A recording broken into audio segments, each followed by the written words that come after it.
Hello everybody! Magandang araw. Ngayon ay tuturuan ko kayo kung paano mag-download ng Bilibili app sa laptop o kung makaka-download ka nga ba ng Bilibili app.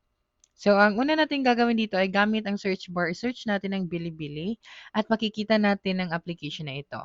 Kapag clinic natin ang install, ay makikita natin dito na kailangan itong i-install sa ating mobile device.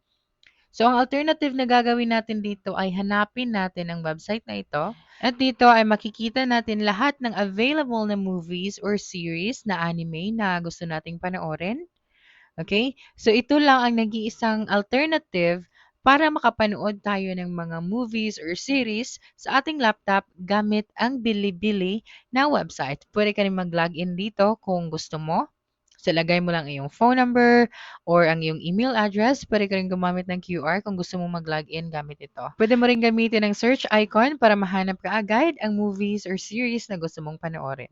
And that's it for this video. If you think this video helped you solve your concern, please subscribe, like this video, and leave your comment below. Bye!